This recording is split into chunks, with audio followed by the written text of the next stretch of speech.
பேங்க்குன்னு இருந்தால் ஏகப்பட்ட rules and formalities இருக்கும். அதுக்குன்னு ஒரு விளக்கம் கொடுத்தாங்க பாருங்கள் இந்த பேங்க் மேனேஜர் அம்மா. அதை நீங்களே பாருங்கள். Excuse me madam. என்னம்மா? உங்கள் பேங்க்கில் செக்கு போட்டிருக்கேன், எப்போ கரெக்ஷன் ஆகும்? என்னைக்கு போட்டீங்க நீங்கள்? இன்றைக்கி தான் போட்டேன். இன்னைக்கு போட்டால் நாளைக்கு தான் கரெக்ஷன் ஆகும். எதிர்தானே பேங்க் இருக்கு, ஏன் லேட் ஆகும்னு சொல்றீங்க? ஏம்மா, பேங்க் எது இருந்தாலும் எங்களுக்கு ஃபார்மாலிட்டி ரூல்ஸ் இருக்குல்ல, அது மட்டும் தான் போட முடியும். உடனே இன்னைக்கு போட்டால் இன்றைக்கே வரும். எதிர் பேங்க்னா முடியாது. அதெல்லாம் நாளைக்கு தான் கரெக்ஷன் ஆகி வரும். கிளம்புங்க. அது என்ன ரூல்ஸ் மேடம், எனக்கு புரியுற மாதிரி சொல்லுங்கள். ஏம்மா, என்ன ரூல்ஸ்னா உங்களுக்கு கதையாக சொன்னா தான் புரியுமா உங்களுக்கு? சரி சொல்கிறேன் கேளுங்க. ஏம்மா, கொஞ்சம் வெயிட் பண்ணு. என்ட்ரி போட்டு தரங்க, வெயிட் பண்ணுங்க. இவருமா, நீங்கள் ரோட்டில் நடந்து போயிட்டே இருக்கீங்க. போகிற வழியில் சுடுகாடு இருக்கு. நெஞ்சு வலி வந்து ஊந்துடுறீங்க. அப்படியே செத்தும் போயிருக்கீங்கன்னு வச்சுங்க.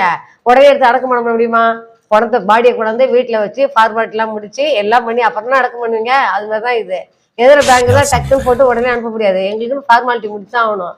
கிளம்புறீங்களா? அடுத்த ஆள் வரணும். போமா, என்ட்ரி போடுற புக்கெல்லாம் எடுப்பா நீ. இவ்வளோ இருக்கா? சரி. இந்த மாதிரி இன்ட்ரெஸ்டிங்கான வீடியோக்கு நம்ம சேனலை சப்ஸ்கிரைப் பண்ணுங்கள். அடுத்து எந்த மாதிரி வீடியோ போடலாம்னு கமெண்ட்டில் சொல்லுங்கள். தேங்க்யூ.